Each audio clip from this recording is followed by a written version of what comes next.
ఇక ఇప్పటికే విడుదలైన టీజర్ సాంగ్స్ సినిమాపై హైప్‌ను సెట్ చేశాయి. ఇక ఏప్రిల్ 30వ తేదీన సినిమా ప్రేక్షకుల ముందుకి రాబోతోంది. పక్కా లోకల్ కథకి గ్లోబల్ లెవెల్‌లో చూపిస్తున్న ఈ చిత్రం బాక్సాఫీస్ వద్ద పాత రికార్డ్స్‌ని తిరగరాస్తుందని ట్రేడ్ వర్గాలు సైతం భావిస్తున్నాయి. మొత్తానికి 'పెద్ది' సినిమా పాటలతోనే సగం విజయం సాధించేసింది. ఐపీఎల్ జోరుతో నార్త్ ఇండియా కూడా రామ్ చరణ్ క్రేజ్ మరో లెవెల్‌కి వెళ్లడం ఖాయమంటున్నారు. ఇక ఇప్పుడు రామ్ చరణ్ తాజా మూవీ 'పెద్ది' సెట్‌పై ఉంది. షూటింగ్ పూర్తి చేసుకున్న ఈ సినిమా పోస్ట్ ప్రొడక్షన్ పనులు శరవేగంగా జరుపుకుంటోంది. ఈ సినిమాపై అటు రామ్ చరణ్, ఇటు ఆయన అభిమానులే కాకుండా ఇండస్ట్రీలో కూడా చాలా అంచనాలు ఉన్నాయి.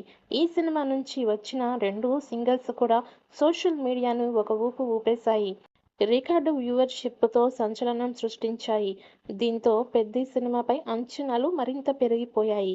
రామ్ చరణ్ లుక్, జాన్వీ కపూర్ గ్లామర్ సాంగ్స్‌తో చూసిన ప్రేక్షకులు 'పెద్ది' సినిమా కోసం ఆతృతగా ఎదురుచూస్తున్నారు. యావత్ సినీ అభిమానులు 'పెద్ది' మూవీ కోసం అంతలా ఎదురుచూస్తుంటే, రామ్ చరణ్ మాత్రం ఐపీఎల్ 2026 కోసం వెయిట్ చేస్తున్నారట. ఐపీఎల్ మెయిన్ ఈవెంట్‌లో 'పెద్ది' సినిమా ట్రైలర్‌ని విడుదల చేయడానికి పెద్ద ప్లాన్ వేశారని టాలీవుడ్‌లో చెప్పుకుంటున్నారు. అంతేకాకుండా ఐపీఎల్ మ్యాచ్‌కి వెళ్లి అక్కడ మూవీ ప్రమోషన్స్ చేయడానికి రామ్ చరణ్ రెడీ అయ్యారట. అందుకే ఎప్పుడు ఐపీఎల్ 2026 స్టార్ట్ అవుతుందా అని చూస్తున్నారట రామ్ చరణ్.